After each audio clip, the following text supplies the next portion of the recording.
Well, welcome. This is Perry Williams and Noblesville Trophy Sports Talk. Alongside me today will be the Noblesville basketball coach, Brian McCauley. Welcome, Coach. Thank you. Appreciate it. Thanks for having me. Oh, no problem. Let's talk a little bit. We're 10 games in the season. Back in my day, this was the halfway point, usually in January, but it's a little bit different now, and, as you well know. But let's talk a little bit about the first 10 games. You're 5-5, okay. As far as starters back, John Kaiser's is it. So you lost a lot of seniors last year. So let's kind of talk about the beginning of the season here, these first 10 games, and a little bit about things you think that you did well and the things you think you probably need to improve on. Right. Well, as you said, we're 10 games into the season, and we have a pretty good gauge of where we're at now.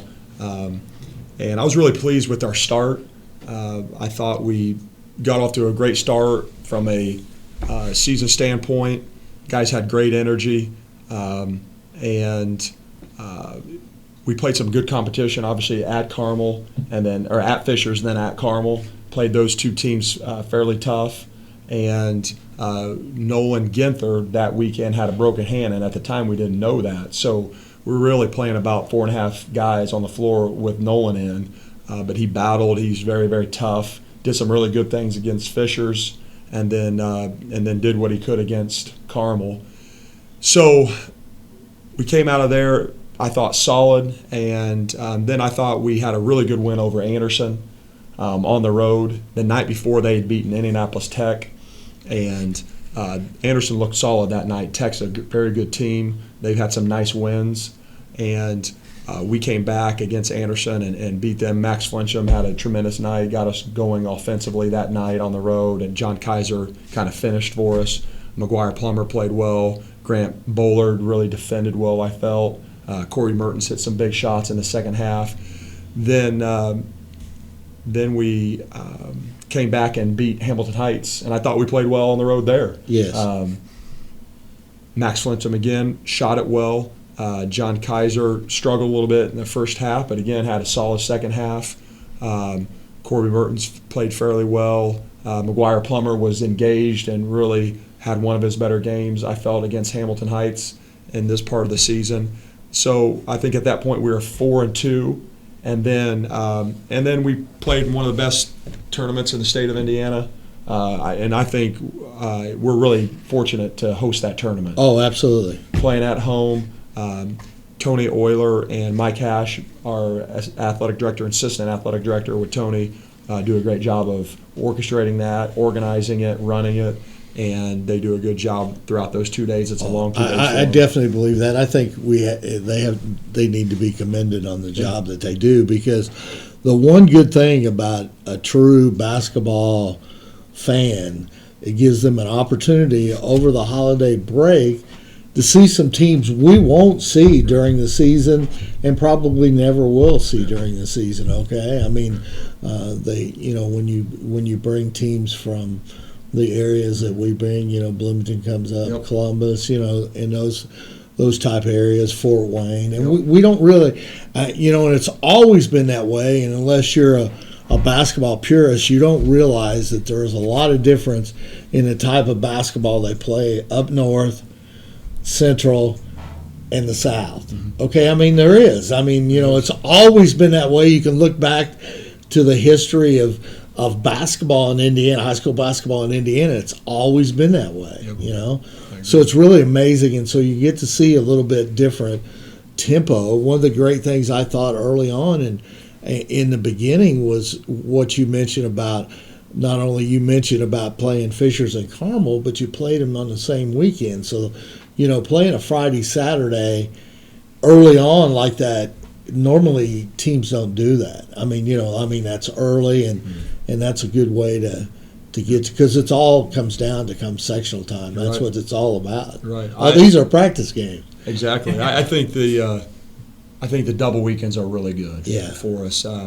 Where I was at previously, we played 5 straight weekends of double weekends, and that really prepared us then for late February, early March. Sure. And that's what you have to do. You have to put 3 really good games in a row together to win the sectional. Whether it's a Tuesday, Wednesday, and then you got to come back Friday, semifinals, and the championship on Saturday. So once you've been tested throughout the season with that, it's really helpful come sectional. But obviously we had 2 disappointing losses in our tournament. Fort Wayne South's a good team.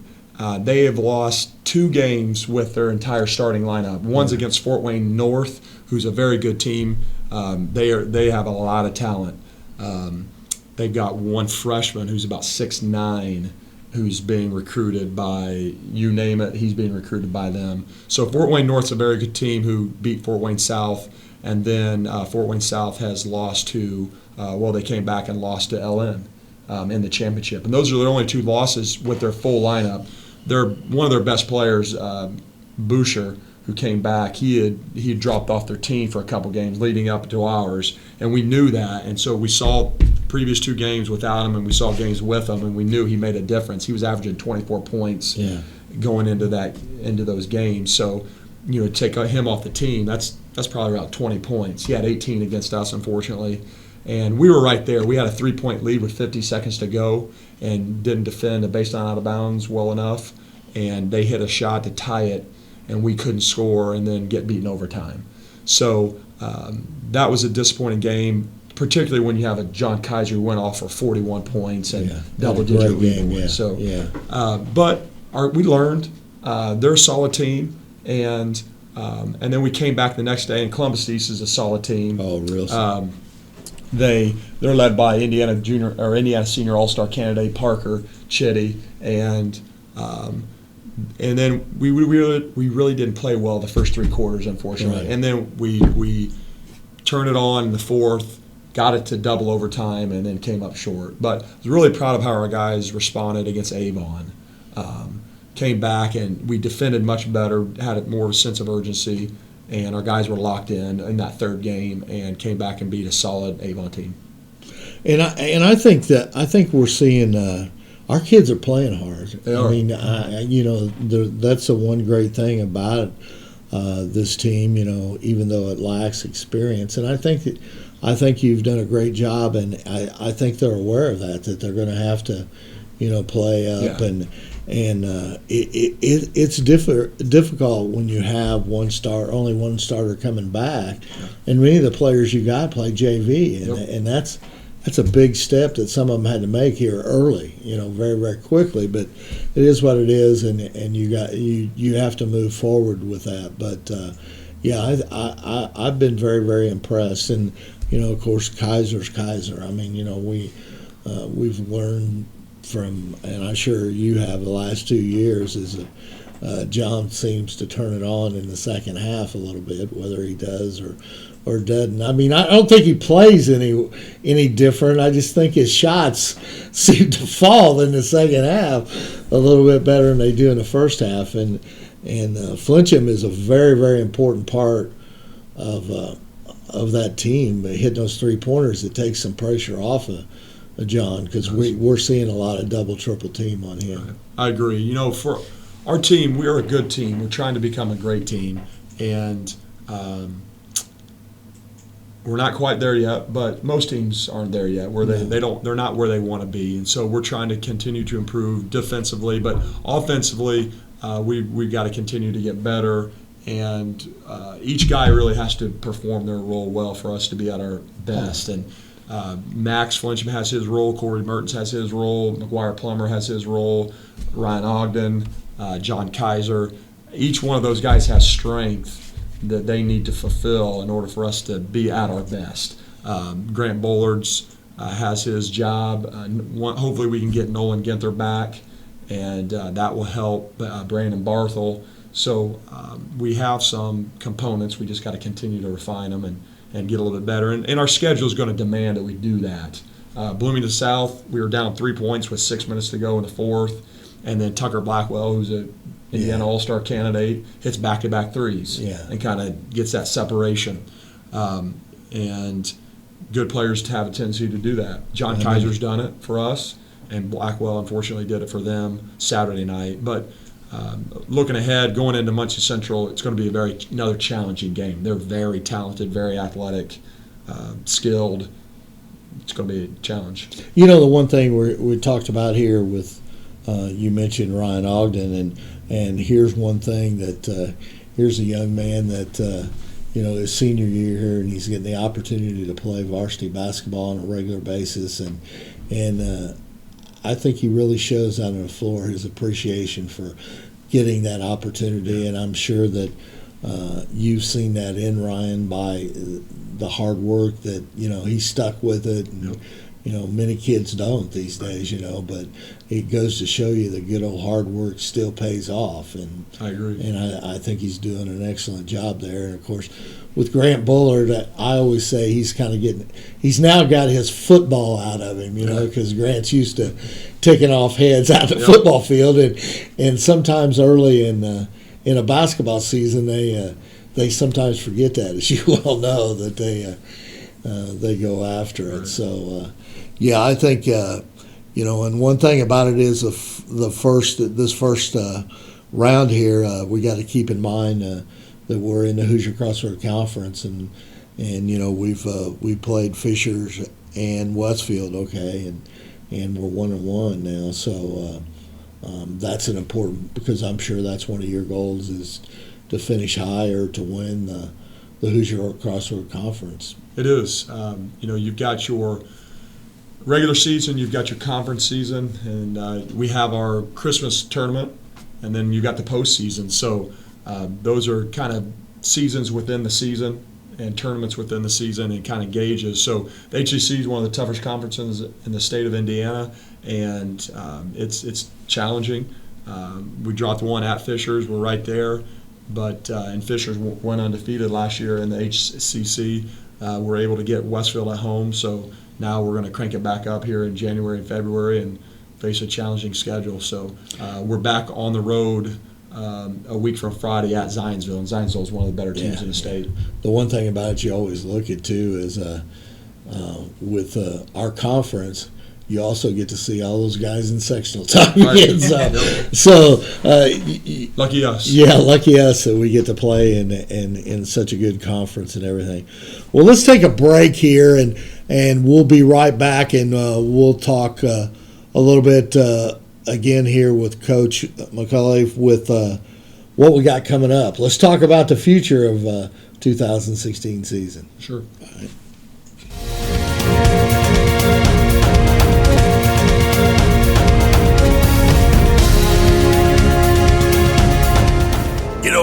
When Margaret and I decided to sell the old estate here, we had only one choice in signage: Logan Street Signs and Banners.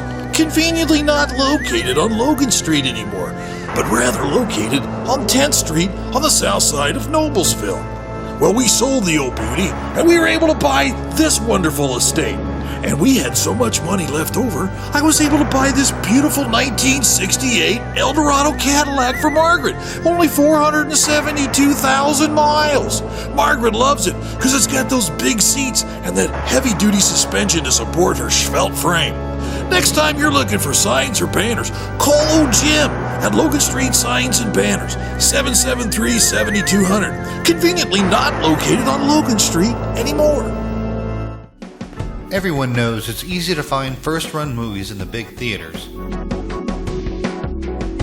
But where can you go to watch your favorite classic movies on the big screen for the perfect night out? Why rent a flick when you can rent the entire theater? Call today to reserve our 32-seat theater for your next event, or just stop by to see what's showing this weekend.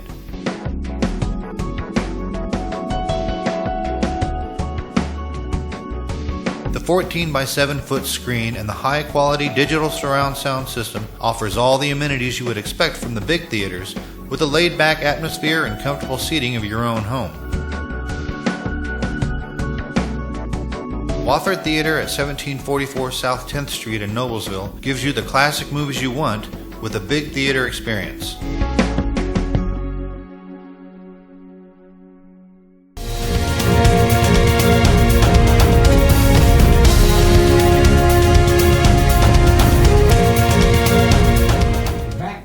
All right, we're back. Noblesville Trophies Sports Talk, and the first session here we talked about the first 10 games. But Coach, let's talk a little bit before we get honed in at the end here, talking about your opponent, Muncie Central. But holy cow, looking at this schedule here coming up. Muncie Central 7-2, Zionsville 7-1, Logansport 8-0, Hamilton Southeastern 8-4, Mount Vernon 8-2, Pike 8-3, and Lawrence Central 10-2. Sitting here right now are some of the opponents you have in the second half of the season. Yeah, it's a very demanding schedule, and we've said that all along. Yeah. And it's a schedule that's going to prepare us for one of the toughest sectionals, sectional number 8 in the state of Indiana. So it's designed that way, and our guys know that, and it's a very challenging schedule, and it forces us every day to really forces us to get better and have focus. So that's a good thing, and we have to bring our very best A game every night. Yeah, and the one thing about it is I think the fans here at Noblesville are going to not only get to see a great ball player in John Kaiser. I mean, John Kaiser made the Junior All-Stars last year, okay, and played in that game, but now we're going to get to see some great basketball players here on the Noblesville schedule here coming up. I agree. Whether we're on the road or right here at the mill, it's just great basketball. We kind of alluded to that earlier with our tournament. When we bring in Lawrence North, you see a lot of talent there. Jaimin Henson was a Indiana Junior All-Star last year, Capetti, and they had a couple other guys at Lawrence North. Blooming South has their Junior All-Star, and Chesterton had their Junior All-Star, Reese Lewis. So high-level basketball with that. And then, as you said, with our schedule coming up, Muncie Central has a lot of talent. One of the bigger players we'll play is Donald Allen. He's about 6'8" and about 300 pounds. Philip Corthan is very good, and Zionsville has one of the better freshmen in the state of Indiana with Isaiah Thompson. He's playing well, and then of course they've got Smits' cousin, Francisco Smits, who's a really solid player. And then Logansport, Jalen Attaway, and Jennings are two very good players. So Attaway, how big is he? He's about 6'5", okay. Just a really high-level athlete. So they're having a tremendous season. And then HSE has Gunn and company, and Mount Vernon has a lot of talent. We saw them last year. So It's just a high-level basketball, and it's a lot of fun, I think, to watch for fans, and a lot of fun to compete against. The one thing about it when you talk about Mount Vernon, there's a program that's always been a very, very good basketball school. I mean, it always has been, and I know that when you coached at Kokomo, I'm sure that some of those small schools that around you, when you had to play, when Kokomo had to play them and go into their house, it's a tough place to play. And Mount Vernon's one of those things. I'm one of those places. I mean, it's just a tough place to play. I don't know. When I was growing up, Hamilton Heights was always a tough place to go into, and so Mount Vernon, even after. Back in the old days when they had that old gym, it was like an airplane hangar. But now the new gym, but they still, and they always like to play a bigger school, and I think those kids rise to the occasion on those type of things. Oh, yeah. The one thing about you got coming up here a little bit, let's talk a little bit about Muncie Central, because it's a senior-laden team, okay, and they have a lot of veterans, and they got 3 people that are in double figures, and and Muncie Central Bearcat, from growing up in the North Central Conference, Muncie Central, has always been a great program. Yeah, obviously state championship record for state titles, and the banners are right there. So it'll be fun for our guys to go into the Muncie Central Fieldhouse and play in that historic building there and see the banners. And we're really going to have to come and compete. They have great offensive balance. They don't have a guy averaging in the 20s, but they have guys averaging, I think, 15, 14, Yeah, I think 12, 14, and 9. 12, 11, 9. There So, you you go. know. So, they've got great balance, which actually makes a team even harder to defend. Absolutely. In their last game against Jay County, they turned Jay County over 26 times, scored 34 points off of those turnovers, and they do a good job of going inside out. Donald Allen is, as I mentioned earlier, you said he was 6'8"? 6'7", 6'8", and just he's about as wide as he is tall, and he's got really good footwork, good hands. You may remember him from last year. Yeah, I think I do. I think I do. I can remember him. He's a load. And yeah, because I think Joey Brewer spent a lot of time on him last year, and now it'll probably be Grant Bullard and a host of many other players. Because that's the one thing, by us being undersized, it's sometimes difficult to match up, and you have to put a variety of players on some of these bigger players because it wears you down. It does. You know. It does. And our guys they're fighting, they're scrappy. Yeah. So they've done a decent job. We just got to continue to get better defensively, and just we got to work. We got to play better together. We got beaten overtime and double overtime in our tournament, and both those games were right there, but we didn't defend like we needed to. And that's what's a little bit disappointing. But we're learning, and as coaches and players, so we got another chance to try to be good defensively. Muncie Central really hurts people on the offensive boards, and sometimes that's their best offense, just shoot it and go get it.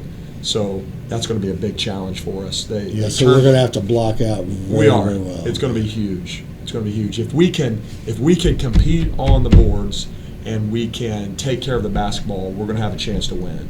And if we get hurt or dominated in one of those two areas or both, it'll be a long night for us.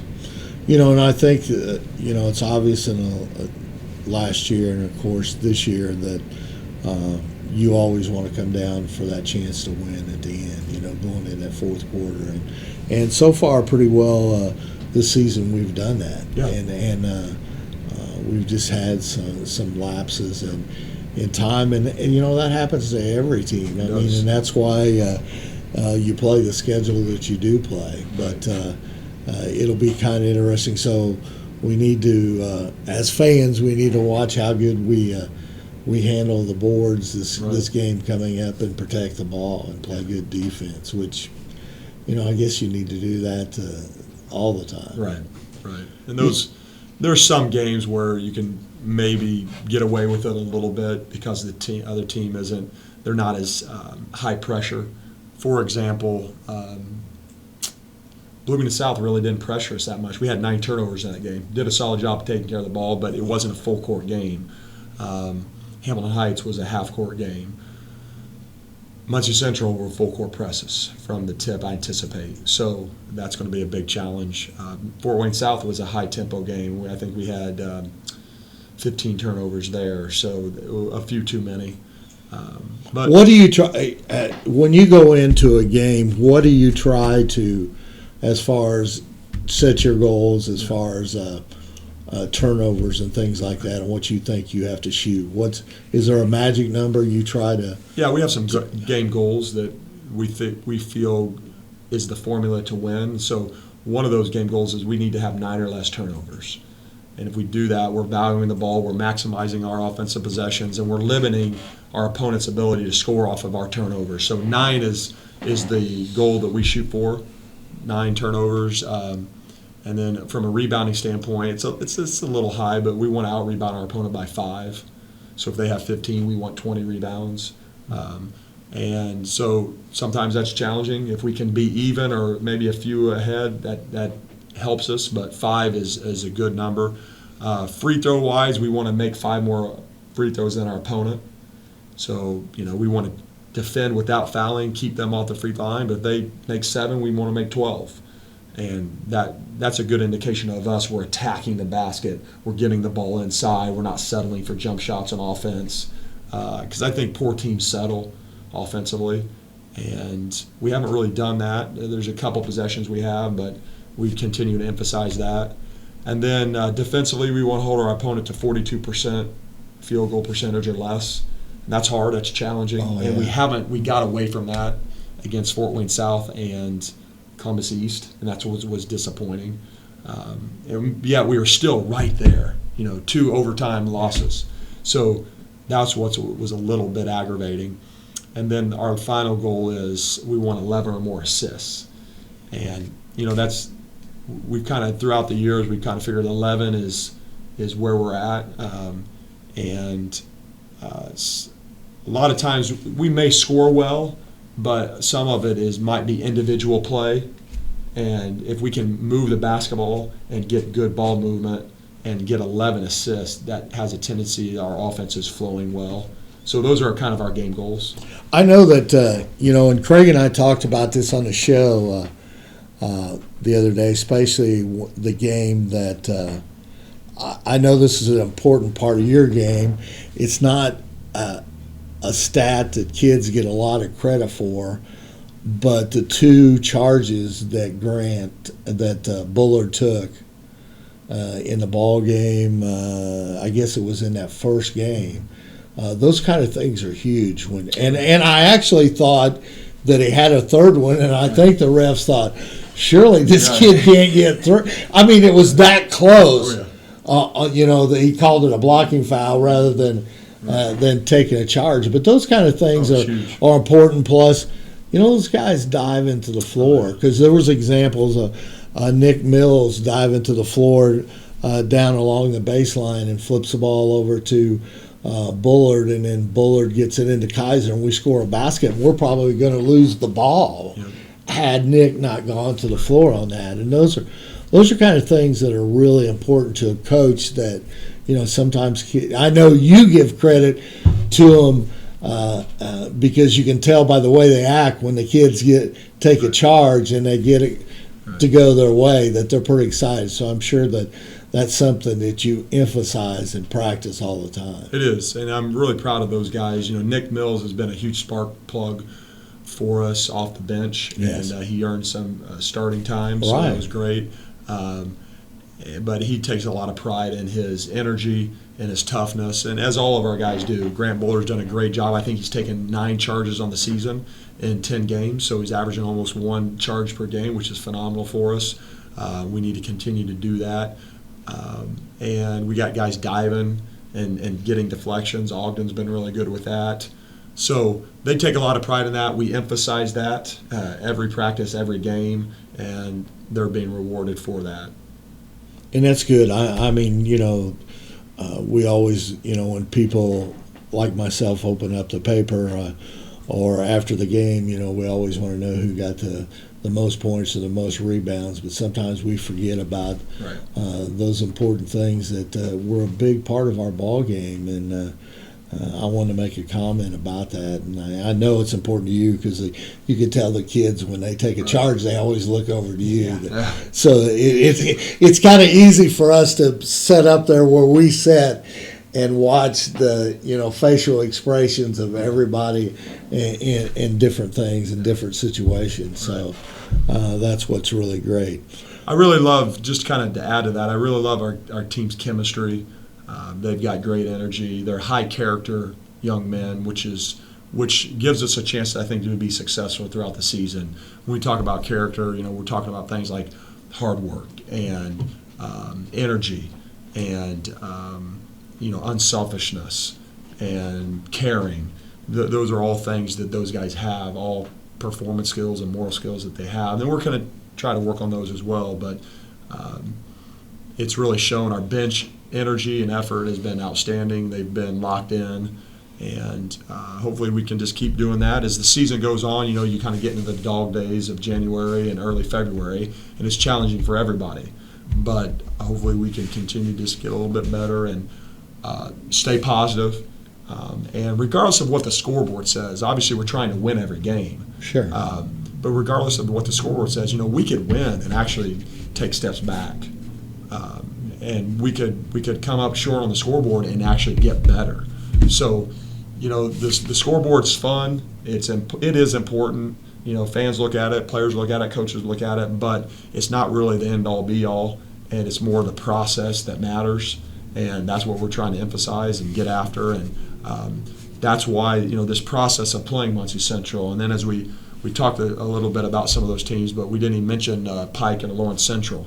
The process of preparing for those guys late in February as we are turning the corner into the tournament, that'll be great preparation for us. And you'll face two of the top players in the state of Indiana. I mean, you're not going to see many better players than you'll see with Thomas at Pike, and Kyle Guy is. Right. I mean, he's the real deal. I mean, he's going to be in the running for Mr. Basketball because he's got an outstanding game. So, well, Coach, I really appreciate you taking time out this evening here, and maybe we've talked a little bit. Maybe we can do this more often here because I think it's a very, very informative way for us to let our fans know some of the things and talk about some of these great kids we got, because we sometimes forget these kids aren't just athletes, they're student athletes, and they have to work hard in the classroom too. So they do, and they're great young men. We have just kids that understand the importance of working hard in the classroom, and it was fun to do some. We did a service project together right before Christmas where we went over and stocked the food pantry at White River Community Church. That was fun. Yeah. And the guys had great attitudes, and it was a good bonding experience. So little things like that we can continue to talk about and share with everyone. Sounds good, Coach. All right. Thanks a lot. Thank you. Appreciate you guys having me. All right, thank you. Well, that's the end of Noblesville's Trophy Sports Talk. We'll be back here in a couple of weeks, and of course we'll be following the Millers at the mill and broadcasting those games, because we still got 4 conference games coming up, and we're 1-1, so we're still in the thick of things. We are. So I'll see you next time, and I appreciate it.